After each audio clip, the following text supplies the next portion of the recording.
Bonjour Audrey Magnette. Bonjour Audrey, merci de m'accueillir. Un podcast d'Audrey, c'est génial. Ah, un podcast d'Audrey. Et quelle thématique En plus. en plus. Je vais te remercier sûrement plein de fois, mais je commence par te remercier. Merci de croire en cette série. Merci d'oser, d'avoir le courage, parce que je sais ce que ça représente. Et ma première question, c'est peut-être de te demander, alors c'est la question banale mais qui est jamais simple, comment tu te présenterais en tant qu'humaine là, si je te demande qui es-tu, Audrey? C'est la question piège pour démarrer tout de suite. En tant qu'humaine, bah écoute, moi je dirais que je suis simplement quelqu'un qui voyage au travers de la vie et qui se remet d'événements compliqués, qui avance à son rythme, qui apprend à se connaître, qui apprend tous les jours à de nouvelles choses pour naviguer dans cette vie qui nous accueille aujourd'hui. Merci, belle présentation. Alors, c'est vraiment un parti pris. Je vais, pour chaque personne, vraiment présenter au départ l'humain ou l'humaine que vous êtes. Ce qui ne veut pas dire qu'à la fin, on ne dira pas ce que tu fais, comment tu existes dans le monde social, mais quelque part, ce n'est pas tant le but aujourd'hui, même si derrière, ça sera intéressant de faire des ponts. Voilà, c'est vraiment important de situer ça. Deuxième question, pourquoi avoir accepté cette interview sur la honte et la peur d'avoir honte? Bah parce que je pense que clairement je suis passée par là, par la honte et la peur d'avoir honte. Et je trouve que c'est quelque chose qui est très courant dans aujourd'hui, actuellement, dans notre société. Et finalement, c'est des choses où ça a tendance un petit peu à bloquer les gens et à empêcher vraiment les gens de s'ouvrir. Et moi, je sais que pour ma part, la honte, ben, oui, ça arrive de temps en temps. On me dira que la phrase banale derrière qui fait pas toujours plaisir, il n'y a pas mort d'homme, mais bon, Ouais. c'est pas toujours simple Hmm. à gérer. Mais je trouve que parfois, quand on a appris à se connaître et qu'on sait comment on fonctionne, on a une autre approche par rapport à la honte ou la peur d'avoir honte. Alors, je dis pas que c'est plus simple, enfin, c'est pas totalement plus simple, mais il y a peut-être un peu plus de légèreté à l'intégrer et à l'accepter au quotidien.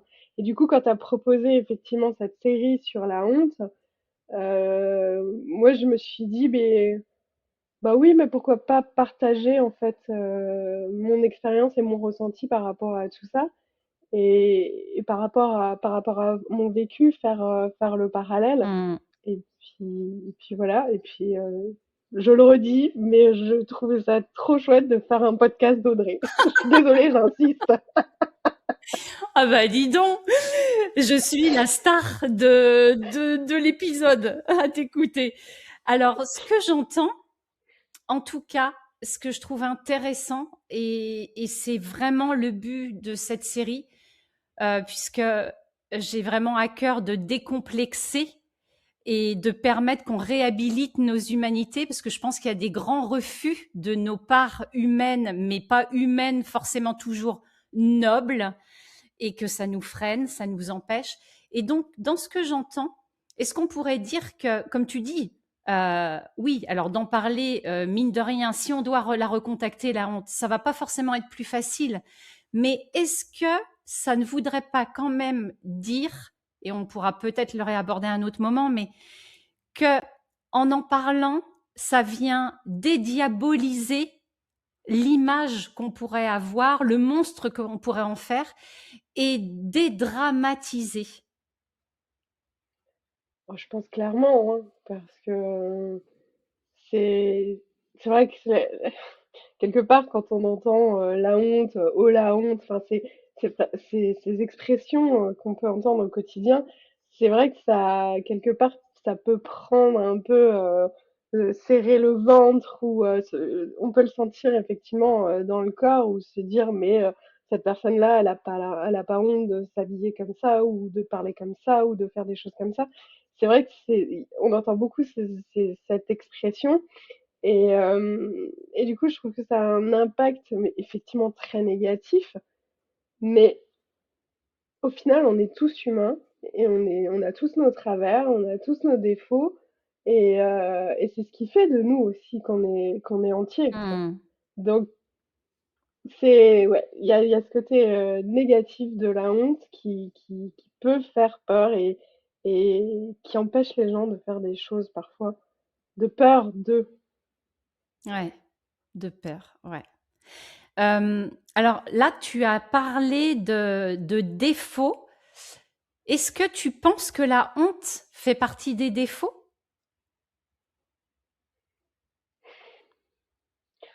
Non, je dirais pas que c'est un défaut, la honte. Non, non, c'est plus finalement une situation.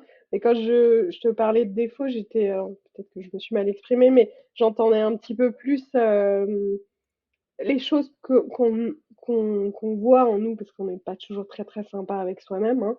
Ça, Mais il y a toujours des choses où un jour notre coiffure elle va pas être comme on voulait et ça va devenir pour nous énorme. mmh. Et donc du coup c'est dans ce sens-là en fait c'est un peu la honte d'avoir un épi ou c'est un peu la honte d'avoir le maquillage qui coule ou la chemise un peu comme ci ou des choses comme ça. Mais voilà, c'est un peu des histoires aussi, je trouve, Oui, qu'on se raconte, et surtout quand c'est sur nous, c'est amplifié 10 fois plus. Parce que les trois quarts du temps, tu vas dire, oui, bah aujourd'hui, je suis pas super bien coiffée, machin.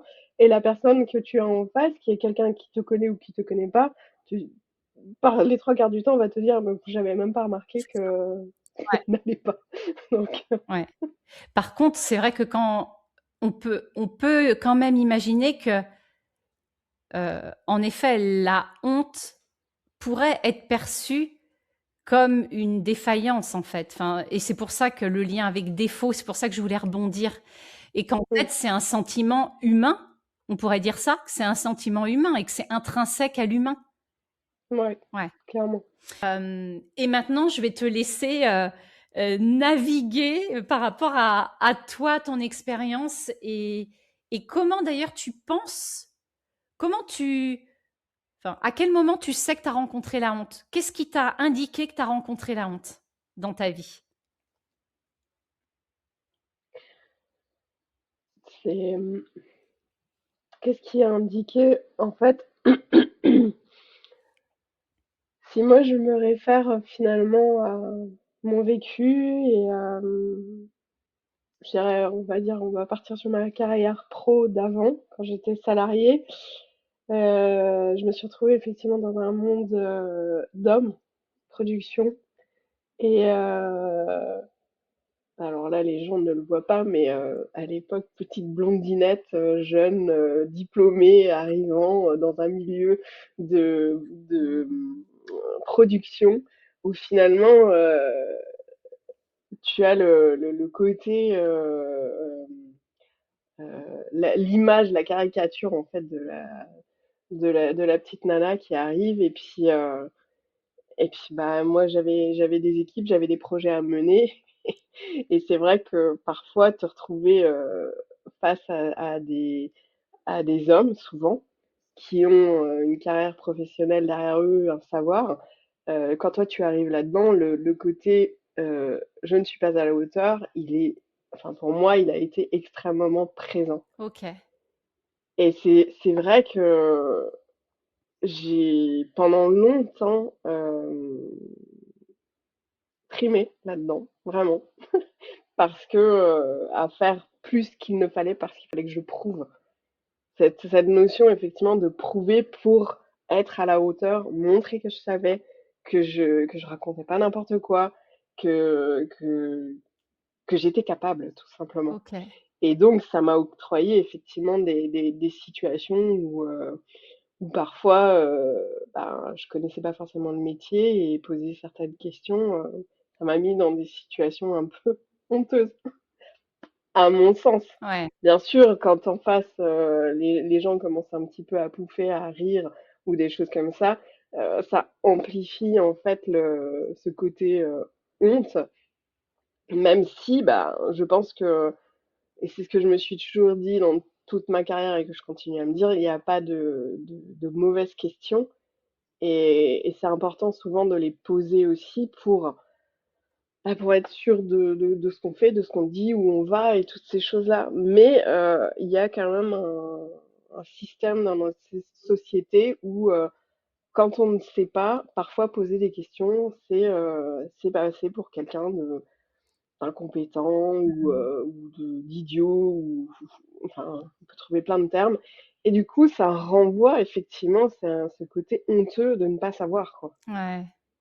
Alors que c'est vrai qu'on peut se dire que des fois, la fraîcheur de quelqu'un dans un milieu qui ronronne apporte, enfin, le côté crédule apporte des fois des éclairages et des remises en question super intéressantes dans un système.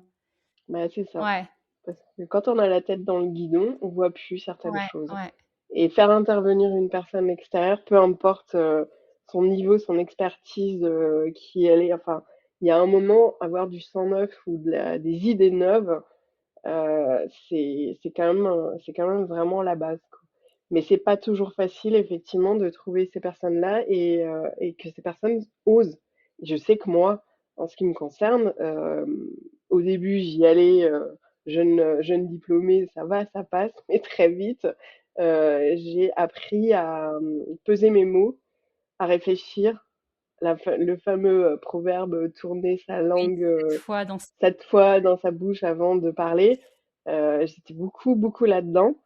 Mais a posteriori, je me rends en fait compte que ça m'a fait, enfin, louper des coches, c'est un bien grand mot. Mais c'est vrai qu'il y a des moments où si j'avais eu si j'avais osé dire les choses à ce moment-là, ça aurait pu changer certaines choses. Mais voilà, il y avait ce petit côté où non, je peux pas poser la question parce que bon, qu'est-ce qu'ils vont dire ouais. et qu'est-ce qu'ils vont penser et patati et patata. En quelque sorte, on peut dire qu'à force, tu t'es adapté, en fait. Enfin, il y a une suradaptation au milieu. C'est-à-dire que tu perds ton naturel pour coller à ce que tu penses. Alors, je vais mettre des, Ouais, voilà, mais à ce que tu pensais qu'on pouvait. Donc là, on est dans le côté, tu sais, dans la description, un peu le côté honte narcissique. C'est-à-dire que, oui, ok, c'est ça. ok. On est vraiment, vraiment là-dedans, quoi. Et, Ouais. pardon, vas-y, vas-y. Non, je t'en prie. Et donc ça, c'est ce rapport à la honte, tu le rencontres en étant voilà au tout début de ta vie active. Mhm. Est-ce que tu as pu rencontrer la honte avant une honte, j'allais dire traumatique dans le sens parce que bien sûr, je n'ai pas précisé, mais dans cette série, l'idée n'est pas du tout d'aborder les hontes. Je glisse sur une peau de banane et voilà, j'ai honte 30 secondes, ça fait mal à mon ego, mais je devrais m'en remettre.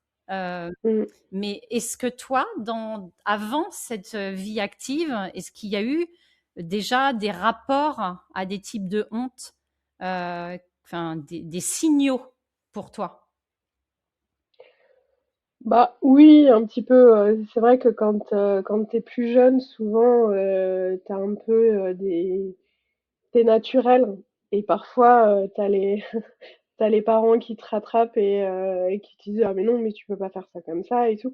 Et du coup ça te fait effectivement poser la question de mais en fait qu'est-ce que j'ai fait de mal quoi. Et et finalement c'est des choses où enfin que tu intègres malgré toi, parce que t'es jeune et donc les adultes te disent. Ouais, Donc si les adultes disent, c'est que c'est ce qu'il faut écouter. Et c'est vrai il y a eu une période, notamment je pense pendant mon adolescence, où j'étais moins spontanée, moins naturelle, parce que fallait encore une fois être bien dans le moule, que ça dépasse pas trop, que ça fasse pas de vagues, quoi. ouais. Oui, ce que tu peux décrire, ce qu'on peut rappeler des conditionnements, des Mm, téléchargements qui, du coup, OK, comme ça devrait le faire, j'aurai mon pass, OK. Ouais, donc au moment de l'adolescence. mm. Est-ce que, je ne sais pas si ce sont les mêmes signaux que tu as pu repérer, mais est-ce que dans ces types de honte-là, tu sais, différencier et tu vois tout à fait les signaux, émotionnels et corporels que ça provoque? Moi, c'est beaucoup finalement un sentiment, déjà les questions qui moulinent dans la tête, hein, où je me dis: «Mais attends, ça va pas, faudrait peut-être en parler. Oui, mais enfin si tu le dis», enfin, tu vois? Ça commence à bien mouliner dans le cerveau. Et, et finalement, il y a le cœur qui commence à s'emballer de quand tu vois, presque à poser la question, et puis paf, il y a quelqu'un d'autre qui va prendre la parole, et donc du coup, tu te dis, ah bah non, bah là, je vais pas la poser, et puis finalement, le sujet passe.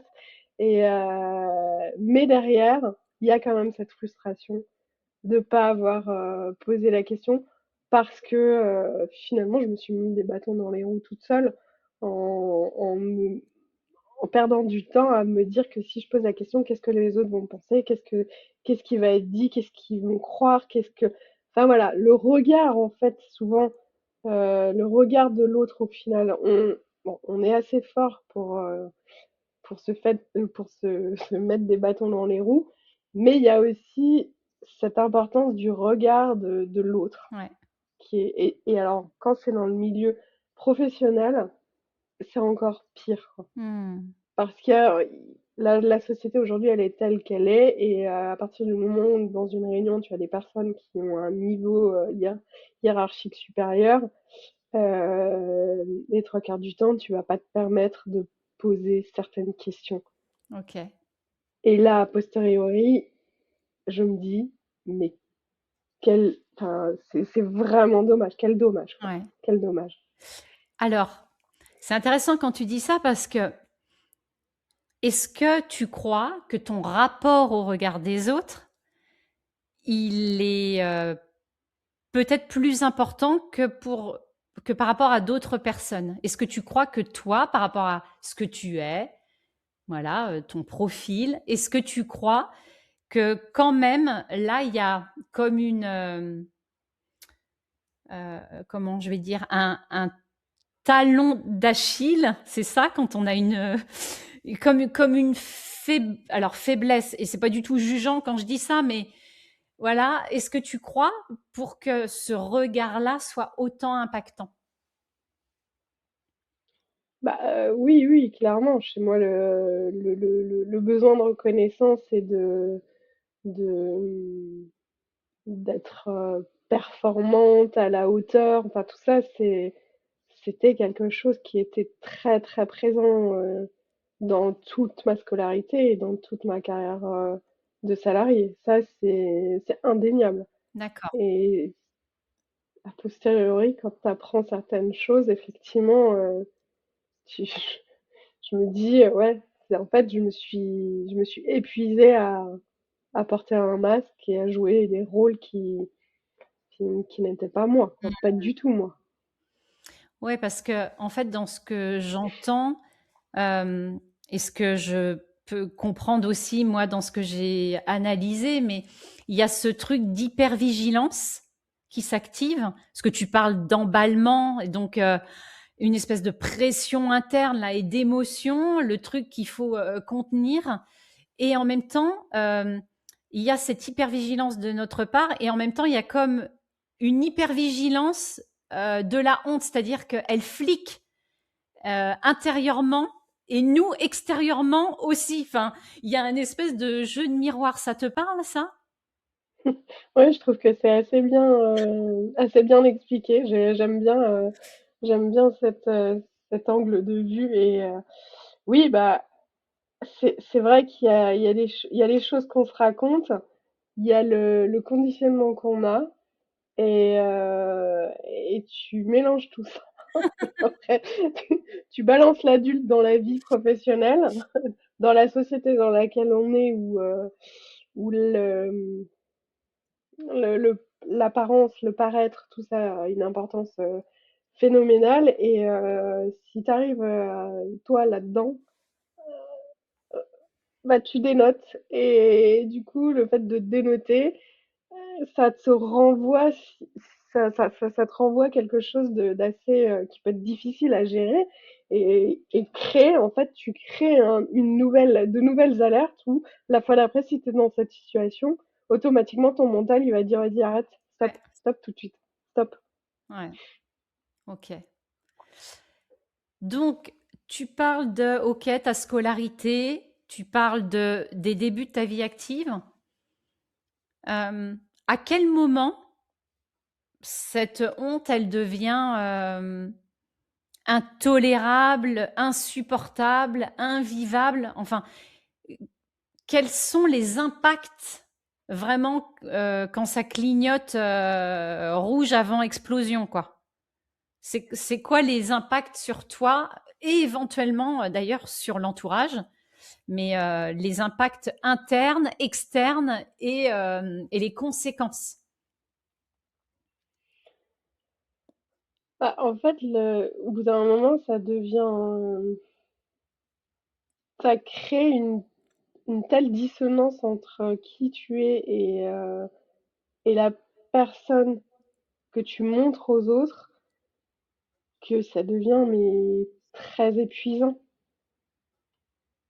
Et le fait effectivement de ne pas oser montrer ce qu'à l'époque j'aurais appelé de la faiblesse ou de la fragilité en posant certaines questions, c'est finalement la pire des choses parce que ça t'embarque dans un système où plus jamais tu es toi, tu joues en permanence un rôle et tu t'épuises en fait. Hmm. Alors ça Et fait... Pardon, vas-y, vas-y. pour ma part, effectivement, c'était ces rôles, ce masque, ces masques que je portais en permanence, moi, ça m'a mené effectivement jusqu'au burn-out, hein. Ok. Donc, c'est quoi les signaux, enfin, cette honte et l'empêchement que cette honte suscite donne quoi comme signaux, peut-être quelques-uns concrets, euh, peut-être sur des types de pensées ou sur des vraiment du ressenti organique?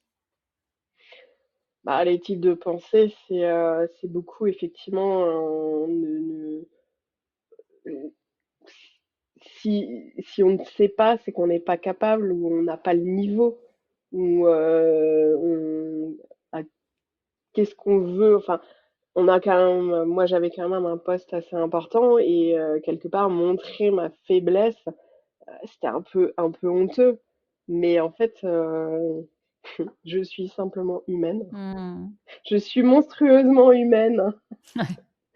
Et, et donc du coup, c'est vrai que ça crée un...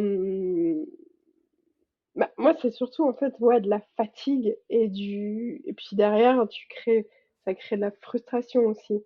Parce Ouais. qu'on ne dit pas les choses, on n'ose pas, on n'y va pas, on réfléchit et on se rend compte que si, et si, et si, et si, et ben ouais, ok, et si, et si, et si. Ouais. Mais à ce moment-là, tu l'as pas dit. Peut-être que si tu l'avais dit, ça aurait changé des choses, mais en fait, on n'en sait rien. Hmm. Et donc un peu à côté à me taper dessus, quoi, Ouais. intérieurement, quoi. Ouais, ouais, une espèce de tyrannie intérieure. Oui. Est-ce que justement, c'était quoi ton poste à l'époque? Parce que tu dis, et je trouve que là c'est intéressant, tu dis j'avais un poste important et pour autant j'étais, Mm. je portais ce sentiment-là. C'était quoi le type de poste? Je ne demande pas le nom de l'entreprise, hein, mais Non, moi j'avais, en fait, j'étais dans une entreprise qui fabriquait des dispositifs médicaux et je m'occupais de toute la partie réglementation pour la mise sur le marché des dispositifs. OK. Les AMM, Donc, on dit ça aussi pour, ces dispositifs-là, non? c'est les C'est les médicaments, ça. médicaments, ouais, parce que Non, c'est mes reliquats, OK. C'est pas la même chose. non, OK, non, là, c'est le marquage CE simplement OK. pour la mise sur le marché. Et donc, ben, effectivement, tu as une certaine responsabilité parce que c'est un poste, bah, on parle de réglementaire, de qualité, donc c'est les empêcheurs de tourner en rond. Donc déjà, le poste en lui-même, il a une connotation et c'est vrai que c'est un petit peu, c'est à la croisée de tout le système de l'entreprise parce que si on n'a pas ce marquage CE, on ne met pas sur le marché, on ne vend pas.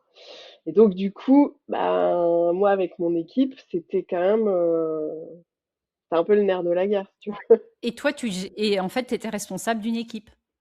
Voilà, Ouais. je gérais l'équipe par rapport à tout ça. Donc au niveau des projets, j'étais quand même assez importante une fois que la R&D était passée et tous ces aspects. Bah, c'était OK, qu'est-ce qu'il dit le réglementaire, quoi. Ouais. Et donc, c'est là où je trouve ça très intéressant et pour les auditeurs, auditrices, c'est aussi de casser une croyance selon la fonction que l'on Mm, incarne, de penser que oh bah si on a telle fonction, bien sûr qu'on ne doute pas, qu'on n'a pas de honte, qu'on n'a pas de peur. Faux. c'est faux, c'est faux, parce que le système a fait que on a, moi, si je, enfin, je vais parler de moi, Oui. pas on, je vais dire je. Moi, dans ma carrière, je suis montée au fur et à mesure. J'avais de l'ambition. Ça aussi, une femme qui a de l'ambition, mon Dieu, quelle horreur. Mmh. Mais pourtant, j'ai toujours tout fait pour atteindre les postes que je voulais.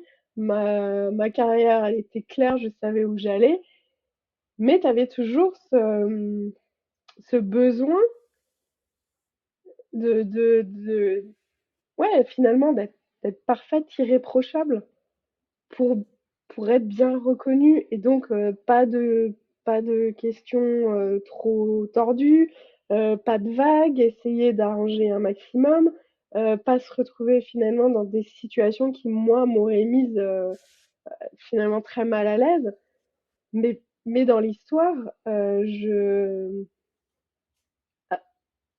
ne pas poser de questions, à avoir honte de dire certaines choses, je me rends compte que je me suis plus freinée qu'au contraire, si j'avais été moi-même, Ouais. les choses se seraient passées différemment, j'aurais agi certainement différemment. Enfin voilà, je le vois avec le recul maintenant. Il se trouve que ça ne s'est pas passé comme ça, c'est pas grave. Je suis très contente de là où je suis aujourd'hui, mais c'est vrai que finalement, je me rends compte que j'aurais pu faire d'autres choses Mmh. en me faisant, finalement, en me faisant confiance, Ouais. quoi. Avec ce que je ressentais, ce que mon corps me disait, et pas toujours suivre la raison, le mental, Ouais. le fameux. Donc là, c'est hyper intéressant ce que tu dis parce que c'est en fait cette information que à vouloir se protéger de quelque chose qui nous terrifie, les conséquences, c'est nous qui les payons. Mm, C'est nous qui ne nous déployons pas ou pas mm, assez, qui nous freinons, qui renonçons à certains ouais, endroits. C'est ça que tu dis. mm. C'est clairement ça, clairement. Et ça, c'est est-ce que ça peut être aussi, moi je suis c'est un truc qui est hyper important pour moi ça, c'est est-ce que, allez, l'idée est partie tellement je me suis réjouie. Hem, ah bah ouais, l'idée est partie. Bon, tant pis, ça reviendra. J'ai rebondi trop vite. Ça reviendra peut-être. Oui, je suis en train quand même de chercher. Est-ce que, tu pourrais nous dire quel impact à un moment ça a concrètement dans la matière, un état comme tu as traversé, dans la matière. Alors, j'entends le ça freine, on s'empêche. Est-ce que ça a d'autres répercussions sur l'entourage, sur ta vie autre Bah, si je rebondis effectivement sur la frustration, tu vas avoir. J'avais tendance peut-être à être un petit peu plus irritable. Voilà, je cherchais le terme. Tu vois, c'est ce côté justement pas contente de pas être sortie du bois, de pas avoir dit les choses, euh, va créer une frustration où derrière, ben, il y aura quand même une petite colère, une irritabilité qui va être là et qui va faire que ben, tu seras pas bien. Et donc, ouais, j'ai peut-être pas été toujours très commode avec l'entourage. Enfin, mon conjoint ne s'en est pas plaint. J'avais l'avantage que je travaillais à une demi-heure de route. Donc, j'avais une demi-heure pour faire redescendre ça, ouais. tout ça. Et Mm. c'est vrai que le trajet retour, ouais, il y a des moments où quand j'arrivais chez moi, je sentais la différence entre le moment où j'étais montée dans la voiture, où j'avais encore toute la tension de la journée, où j'étais vraiment parfois crispée, je le sentais sur le volant, les mains crispées d'énervement, de choses qui se sont passées dans la journée, de choses où je n'ai pas réagi comme j'aurais dû, parce que on aurait pu penser que, les gens auraient pu dire que. Il y avait vraiment toujours ce truc-là, le regard de l'autre chez moi était très important. Mm. Donc en fait, quand je t'entends, ça m'évoque le côté pollution, c'est-à-dire que en plus de se polluer soi, les conséquences, l'impact, c'est que quelque part, il y a une pollution sur l'entourage. Ouais, c'est juste ça pour toi? Et souvent plus l'entourage proche, parce que Mm. si je me réfère à ce que je vivais à l'époque, je, par rapport à mon équipe, je prenais beaucoup. Donc je protégeais mon équipe Ouais, et moi j'encaissais quoi. oui, Mais par contre, clairement à un moment donné, il fallait que ça sorte ouais, ouais, bien sûr. et c'était pas forcément les bonnes personnes. Mm. Oui, bien sûr. Et alors, c'est à quel moment, quand bah, voilà, ce truc de correspondre, d'avoir honte quelque part, en tout cas d'assumer complètement, ce que tu voudrais dire ou ce que tu voudrais être, c'est quoi le signal extrême qui fait qu'on se dit: «Ben stop, stop, c'est pas possible» ou «C'est plus possible» ou C'est plus possible de continuer comme ça. Bah écoute, moi c'est simple, hein. C'est vrai que le fait d'avoir fait ce burn-out, ouais, je suis revenue en fait à moi et à qui je suis. Et à ce moment-là, j'ai appris, lors de ma reconstruction, j'ai vraiment appris enfin, comment je fonctionne. mmh, Et ça a déclenché énormément de choses, de compréhension de moi-même, de pourquoi j'ai agi comme ça, pourquoi j'étais comme ça, pourquoi j'avais ces besoins. Et pendant ma reconstruction, j'ai effectivement appris aussi ma neuroatypie. Donc, au potentiel, ça explique effectivement ce fonctionnement à toujours vouloir savoir plus, à vouloir comprendre, à chercher, mais dès qu'on n'a pas les réponses, ça ne va pas. Et cette hypersensibilité que j'avais camouflée par le haut potentiel, qui est ressortie ouais, après mon burn-out. Et donc, du coup, il a fallu que je réapprenne comment gérer mes émotions, oui, comment je fonctionne en fait.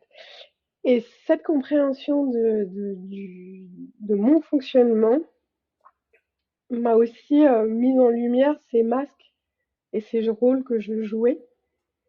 Et finalement, de comprendre pourquoi j'osais pas parfois poser des questions et pourquoi je ne disais pas ce que je ressentais ou ce que je pensais ou je ne donnais pas mon avis. Et c'était vraiment c'est pour ça, je te le dis à plusieurs reprises, ce regard de l'autre était très très important. Et donc moi, être obligée de rentrer dans une case, comme je dis souvent, de rentrer dans un moule alors que je suis loin d'être une tarte, c'est vraiment ça, quoi. Et je vois en fait aujourd'hui où je me dis, mais en fait, derrière, j'avais tellement de frustration et de colère quand je me freinais et que je n'osais pas, de peur d'avoir honte, d'être honteuse, je me dis, mais en fait, cette frustration, cette colère que tu avais derrière, c'est pas normal. Donc, bah, dis ce que tu penses. Pose les questions. Vas-y, sois toi, en fait, tout simplement. Hmm. Et tu verras bien ce que ça donne. Alors, des fois, ça crée des situations cocasses, c'est clair. Mais bon, après, je me dis, bah ouais, mais en fait, je suis comme ça, quoi. Donc, Ouais, et en même temps, c'est intéressant dans ce que tu dis parce qu'il y a ce truc, des fois, d'oser, ça allège aussi bien d'autres qui s'empêchent encore. aussi. Aussi, et puis ça vient un peu rafraîchir certains, ce qu'on disait tout à l'heure, ça vient rafraîchir certains espaces et certains systèmes de ah oui tiens, ça ce sont des questions qu'on s'était pas posées et si on se les posait, un peu comme un enfant. Moi je Mm. trouve que on retrouve exactement ça. Il y a des enfants beaucoup, enfin voilà, je trouve que l'art dans l'enfance c'est de poser des questions où des fois on se dit ah ouais en fait. Hein, mais ça, je me l'étais jamais posé et c'est hyper intéressant de voir le chemin que ça permet. Donc ouais, merci. Et pour le dire vite, en tout cas aux auditeurs, en effet, et ça va se représenter, je pense, dans la série. J'ai plus les chiffres en tête, mais la neuroatypie fait qu'il y a une grande sensibilité au regard des autres et à une grande propension à la honte et à la peur d'avoir honte, puisque l'idée, c'est d'essayer de se caler à un type de monde, un monde normé, et forcément, on est tellement tout le temps en porte-à-faux que on se sent souvent défectueux, enfin longtemps défectueux et pas validé. Donc forcément, Ouais. on a besoin de ce regard qui nous dit t'inquiète pas, on va pas te jeter. Ok. Surtout ne pas se montrer faible ou fragile. Ouais, ouais, c'est ça. Ouais. Euh, Est-ce que donc aujourd'hui, tu veux dire ce que tu es socialement? Alors, socialement, ben, en fait, moi aujourd'hui, j'accompagne les personnes comme moi, celles que j'étais avant, qui aujourd'hui ont tendance à forcer, à s'épuiser, à forcer. Et je les accompagne à retrouver leur autorité naturelle et leur leadership Hmm. pour vraiment comprendre comment elles fonctionnent et ne plus se mettre des freins inutiles. Et donc, on peut dire que tout ce vécu jusqu'au burn-out, ça a été ce chemin-là de transformation et de se dire, bah, pour le coup, je, je, je suis passée par là et moi, quelque part, je vais bien comprendre et j'ai envie de soutenir je dis ces femmes, oui, tu accompagnes essentiellement des femmes. Essentiellement, j'ai un homme en ce moment, donc tu vois. Bravo, monsieur.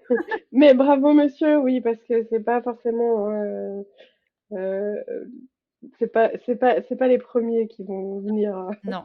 pour, euh, pour dire qu'il y a un truc qui coince. Mais oui, oui, c'est vraiment ces femmes, c'est de par mon expérience et surtout ma reconstruction et la compréhension en fait Hmm. des choses. Ok. Oui, je rebondis. À l'heure actuelle, un homme s'est engagé dans la série. J'espère qu'il y en a d'autres, que d'autres vont se présenter, mais voilà, je réagis à ta situation aussi. Euh, Est-ce que cette peur d'avoir honte, est-ce que c'est quelque chose aujourd'hui, euh, comment je vais dire ça? Tu acceptes de faire avec et tu sais que tu as quelque part les épaules, la capacité de faire avec et de franchir cette peur ou il y a peut-être encore des moments de lutte et de tension où tu as où tu penses que vraiment on peut s'en enfin on doit ou on peut s'en séparer totalement. S'en séparer totalement, enfin, je dirais, je dirais que c'est compliqué. Après, c'est plus une question d'acceptation parce que c'est toutes ces parts de nous. Et on est un tout. Il y a nos parts d'ombre et nos parts de lumière. Et moi, j'ai effectivement beaucoup eu cette problématique avec le regard des autres. Euh, Ça va beaucoup mieux.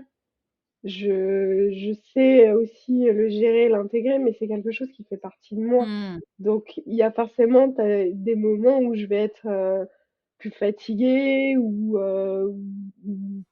plus stressée. Et donc, du coup, il y a les choses qui remontent et qui reviennent.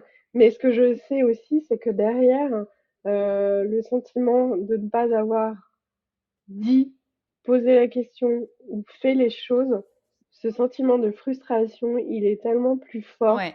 que la honte que je pourrais vivre parce que j'ai fait rire les gens, parce que ils se sont dit oh mais qu'est-ce qu'elle pose comme question celle-là. Enfin voilà, mais parfois cette frustration où tu sens qu'il y a un truc, il faut que je dise ça parce que je pense que ça peut éviter quelque chose. Et le fait de pas le faire, parfois, c'est, tu sais, cette fameuse phrase de je le savais, Ouais. je le savais. Oui. Alors Et voilà. là, c'est intéressant parce qu'il y a 2 choses qui me viennent. Il y a, faut pas que je perde, il y a le fait dans ce que tu décris que peut-être à force d'emprunter ce chemin, de se permettre, de peut-être à des moments être plus vulnérable, mais s'écouter, affûte tes signaux intuitifs et corporels. Et ça, je pense que c'est quelque chose qui est intéressant à transmettre aux auditeurs de ben ce chemin-là qui peut paraître effrayant, il apporte aussi beaucoup en connaissance, mais aussi reconnaissance de ce qui est bon pour soi, c'est-à-dire les signaux envoyés euh, par notre corps ou notre intuition. Bah oui, parce qu'on a toujours capacité d'évoluer, donc on va créer de nouvelles voies, de nouvelles façons d'agir, Mmh. de réagir, et c'est comme un muscle, hein. Ouais. À force de le répéter, d'aller sur cette voie-là, le sillon va être plus important Mmh. et au fur et à mesure, ça deviendra plus naturel. Ouais. Mais à contrario, ça ne veut pas dire que plus jamais on aura cette problématique de pas oser, de peur de la honte ou de choses comme ça, parce que on reste humain.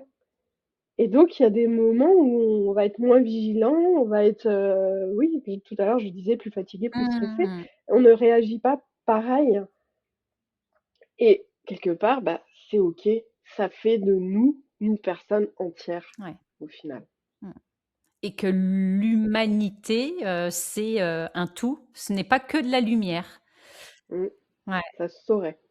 Et ce que j'avais aussi envie d'éclairer par rapport à ce que tu dis, parce que ça me parle bien, c'est cette notion de c'est tellement douloureux quand on s'est empêché et de réaliser tout ce qu'on a empêché en s'empêchant, que pour le coup, il y a un chemin de pardon à soi que je trouve très compliqué et qui peut être extrêmement douloureux et parfois bien plus douloureux que de tenter de se dire bon allez c'est pas grave j'ai envie de dire ça c'est moi c'est ce que je pense enfin je sais pas comment tu ce que tu en penses Ouais, de ça mais je suis d'accord avec toi, effectivement.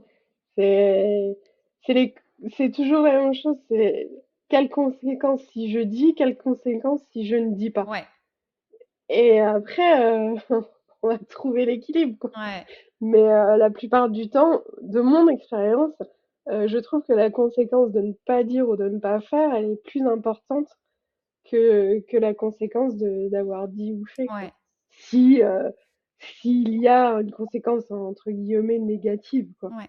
Parce qu'après, c'est une histoire de perception de l'autre. Enfin voilà, ça peut aller loin. Ça peut aller loin, mais du coup, je trouve que pour la fin, parce que ça va être, voilà, j'ai un peu débordé, mais on est pas mal. Je trouve que c'est un tips intéressant, ça, ce que tu viens d'éclairer. Peut-être de pouvoir dire aux auditeurs, auditrices que des moments comme ça, peut-être de prendre un temps, même, j'ai envie de dire, ça demande pas, on vous demande pas d'être en pleine conscience pendant une demi-heure, de prendre ne serait-ce qu'une minute à se dire, attends, qu'est-ce que je vais quelque part encaisser ou payer à ne pas dire ou à ne pas être, euh, ou comment je vais faire pour me pardonner. Enfin, voilà. Est-ce que je fais et je suis OK pour assumer ce qui va se passer? Et si je ne fais pas, est-ce que j'évalue bien Les conséquences. l'amertume, les conséquences que ça peut générer? Je trouve que ça, c'est un bon tips de fin. Merci pour ça. Alors, Avec plaisir. dans cette série, j'avais proposé, tu sais, alors j'ai proposé 2 possibilités pour chaque personne interviewée, de faire un petit truc fun pour montrer qui on est au-delà de nos hontes et de nos peurs d'avoir honte. Et il y avait soit la possibilité de chanter en me transmettant au préalable, bien sûr, la chanson, parce que mine de rien, qui c'est qui va scoltiner toutes les chansons? C'est moi. Ou, et Audrey a choisi ça, une phrase en jeu que je souhaitais flamboyante et pleine de panache sur qui tu as envie de proclamer au monde, qui tu es, la version de Audrey Magnette aujourd'hui, le 17 avril 2026. Une version flamboyante et qui n'a même pas peur de la honte. Eh ben écoute, c'est clair, et ma phrase démarre tout simplement: je n'ai plus honte de qui je suis depuis que je sais comment je fonctionne et j'ose porter ma voix. Est-ce que tu as envie de nous la redire en un peu Avec plus lentement? Là, je te fais des versions atelier. Allez, viens avec moi. pas de problème, je reprends. Je n'ai plus honte de qui je suis depuis que je sais comment je fonctionne et j'ose porter ma voix. J'ose porter ma voix. Merci pour cette phrase et j'espère qu'elle va résonner dans bien des chaumières et dans bien des cœurs. Merci Audrey. Est-ce que tu as envie d'ajouter quelque chose pour finaliser, un message, enfin ce que tu veux pour clôturer? Bah écoute, moi je suis ravie d'avoir pu témoigner dans ce podcast. Euh, c'est vrai que c'est un sujet très vaste. On a chacun notre expérience vis-à-vis de la honte. Et, euh, et je sais que parfois, on confond la peur, la honte et toutes ces choses-là. Mais en fait, finalement, c'est un ensemble. Et ce qui est sûr, c'est que avoir honte ou peur de la honte, je pense que c'est nous mettre finalement des bâtons dans les roues et que les conséquences peuvent être bien plus importantes que 30 secondes de honte. Voilà. Merci pour cette conclusion. Je te remercie encore d'avoir osé, d'avoir pris la parole. Merci pour ta participation et, euh, et je nous souhaite une longue vie dans le début de cette série. À Merci bientôt. beaucoup pour ton accueil. À bientôt. Avec plaisir. À bientôt, Audrey.